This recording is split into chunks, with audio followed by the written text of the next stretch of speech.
Hello and welcome to the third episode of Splitting Seconds. Right, same thing as episode two. We're gonna flesh out the rules and everything right here. Do pause if you need to get a closer inspection.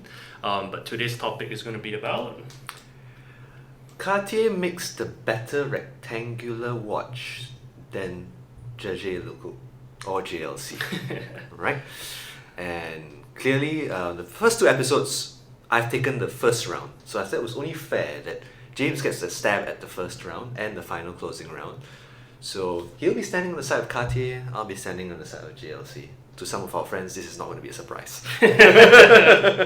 all right. So let's begin. All right. So in 3, 2, 1. All right. So the first point that I'm going to make in terms of why Cartier makes a better rectangle watch versus JLC, right?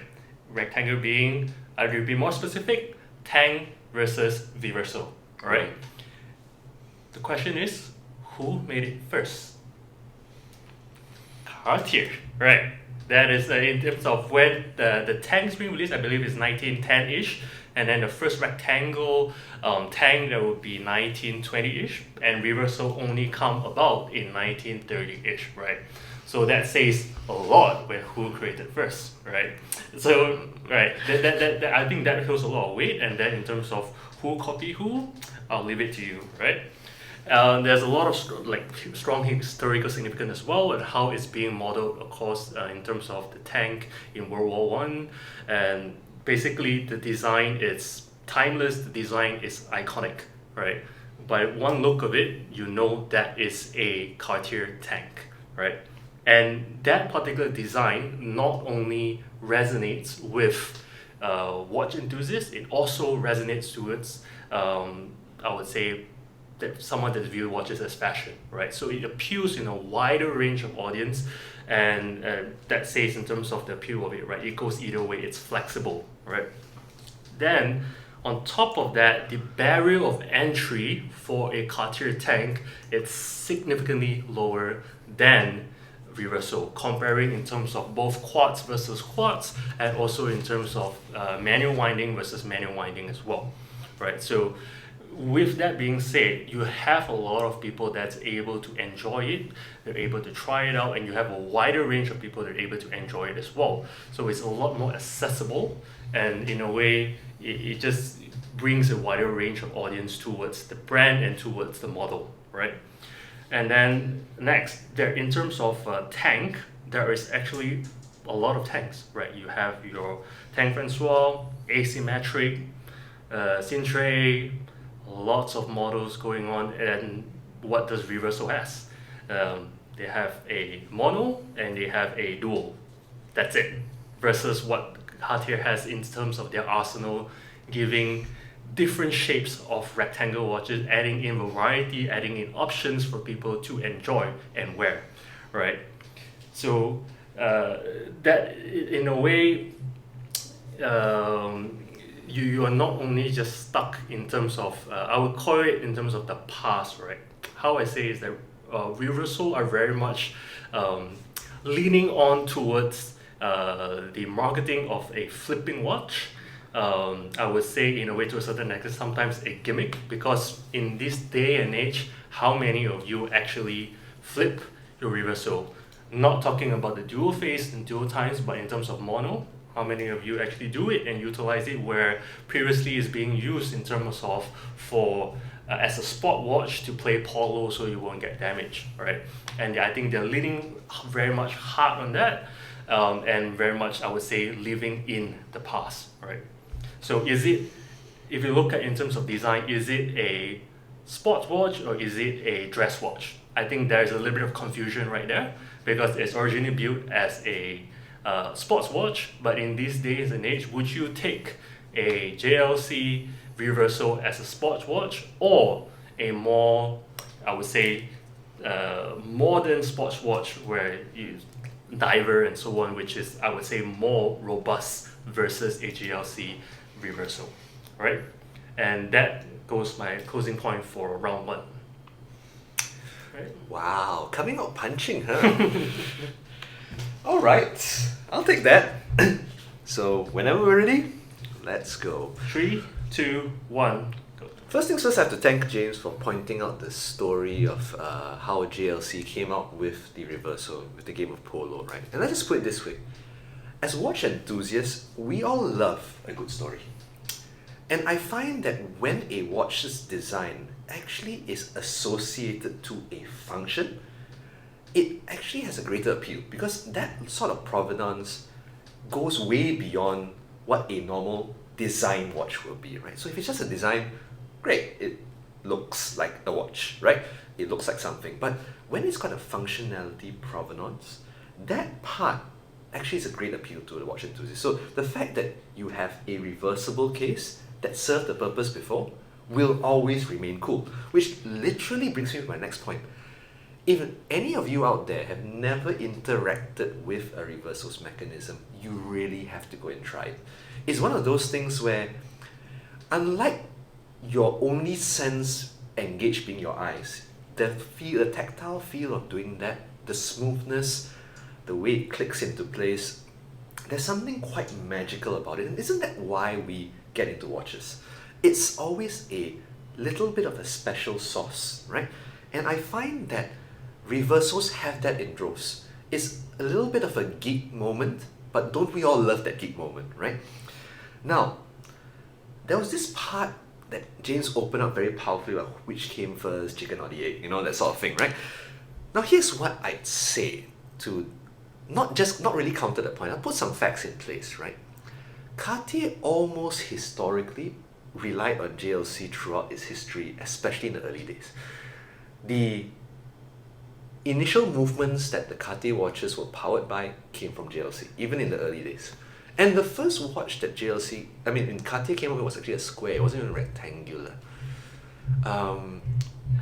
The association with a tank design, that's arguable. But I think one watch that almost screams Cartier copying JLC is the Tank Basculante. That watch came out in 1933, 2 years after 1931. And you know what's the biggest irony about that watch? It was also built by JLC. So Cartier felt that their tank wasn't good enough, and so they got JLC to make a version of their own for themselves. So who's copying who, right? Now, to say that JLC is stuck in the past, let me not go into the rebuttal yet because I just have nothing for round 3, right? Now, JLC has always used the Reverso as a base. So you've got many different options.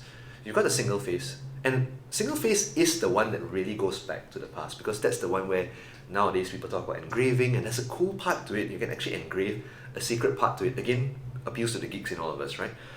But there's actually the dual face has a functionality as well. You actually have 2 sides to the watch. You can actually travel with it, turn it around, and you've got a whole different timepiece altogether.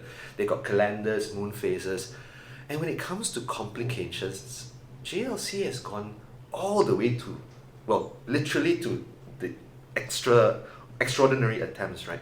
They've got a gyro tourbillon in a reversal case. So not only you have a reversal case, you have a 4-sided watch. They actually built it into the case as well. That's amazing watchmaking, right? And for that purpose, when you're talking about Cartier making the better watch to JLC, I really will suspect that Cartier doesn't think so because they just recycle the same tank over and over and over again, change the shape a little bit, the dial looks the same, stretch it out a little bit left and right and all that, but it's still the same watch. Whereas JLC uses the rectangular case as a base to build even more. They keep one in their arsenal to be the one for heritage, but by all intents and purposes, everything else is almost an experiment to them. And you will never mistake that watch for anything else because it will always remain the one and true first watch to have a reversible case, and that can only be done in the shape of a 4-sided shape like a rectangle. Never in a round watch, just doesn't work that way. It doesn't work in the same way. So I feel that JLC really makes the better rectangular watch, and that's my case for the first one. Alright. Wow. Are you ready for round 2? I'm round 3, sorry. Well, we'll just have to try. Okay. Alright?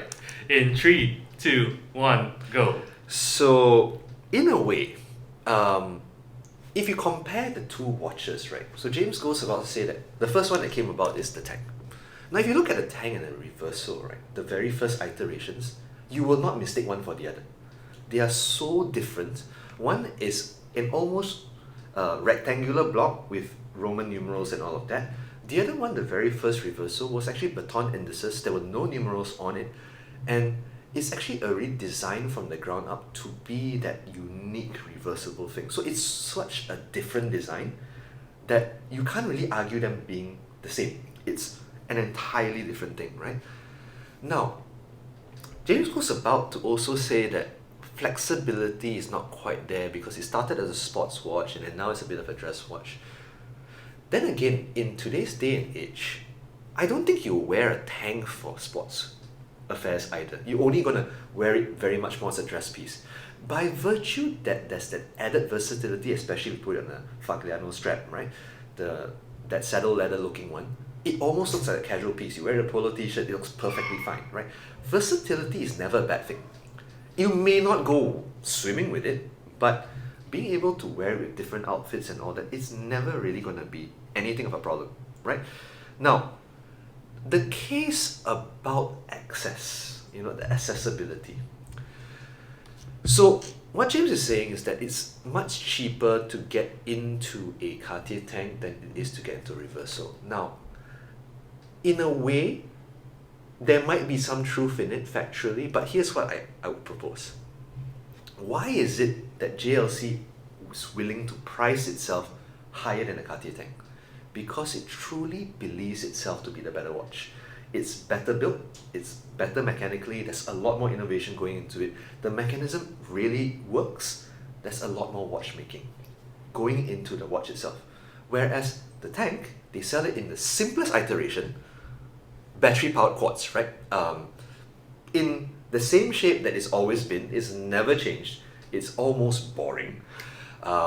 You could get one now, it looks the same as it did 30, 40 years ago, and that's a yawn fest. I don't even know why we go there. And here's the other thing. I find the Tank actually a little bit more polarizing as well, because it's got a little bit of, it's not very masculine, it's got a bit more of the jewelry aesthetic, so not every person would really gravitate to that. Whereas every watch enthusiast will think a Reverso is cool. That's just cool to that aspect. And to perhaps leave it on one note, final note, if you reflect on what both brands are known as historically, right? Cartier is known as the jeweler of kings and the king of jewelers. Nowhere in that phrase is there watchmaking. What do they call JLC? The watchmaker's watchmaker. And that's true even in Cartier's past. They actually make the movements and cases for Cartier as well, right? And so if you look at where it is today, I argue that JLC has proven time and time again that its watches are really iconic of the rectangular case. It's taken it to the extreme already. You can't get better, something cooler than that sort of effect. And trust me, I think at the end of the day, when you get into watches, right, you never want something run of the mill. You want that little bit of that secret ingredient. Imagine the look on your friend's face, right? You're wearing a Reverso, a non-initiated watch person, you go up to them and say, let me show you something. And you push that mechanism up, you flip it over, watch their jaw drop. That is a gateway into watches. And that, I will rest my case. All right. Good points. All right. Not good enough in my opinion, but let's see. All right. So in the final say. In 3, 2, 1, let's go. All right. So I think you mentioned a couple of points in terms of I think the mechanism being cool and it has to be square and everything. Mm-hmm. First thing, there is a flippable watch that is round, right? Patek Grand Complications that flips on both sides. That you do have it, right? So you don't need to have a rectangle watch to make it flip. I think, if I'm not mistaken, Beauvais does it as well in terms of their flippable watch in both sides, and you could turn it into a pocket watch too. So there are many other watches that has similar mechanisms, not in a rectangular shape, right? Second, in terms of having a dual functionality or dual watch face within a single watch where you're able to flip your two sides and so on. The question is, does people want it, right? That is the big question. You can do a lot of things, you can over-engineer everything, but what matters at the end is, does people want to buy that, right? There is a reason that Cartier is currently the number 2 top-selling brand among all brands. Like JLC isn't up there, right? So, and that, in the point of where you talk about the Tank basculant, the basculant has been discontinued already, and they are still number 2 at the moment, right? So they don't even need the basculant right now, and they're able to get number 2, right? So in terms of, yes, different shapes and all being stretched out to look a little bit different, end of the day, that's what the people want, right? So you can put in terms of hybrid mechanical and everything. You can have really strong brand complications, moon phase and everything, but at the end of the day, the numbers isn't showing. There is a reason for that, right? People are gravitated towards something that has, in a way, no frills. It does what it's supposed to do. It leans on in terms of the strong, iconic design. That's why it doesn't change, because it's timeless, and that's what the people want, right? They go for that. They know they can depend on it. They know that in 10, 20 years from now, their watch, it's still going to be relevant. And they're able to pass down to generations after generations after generations, right? So that is what I would add to that, right?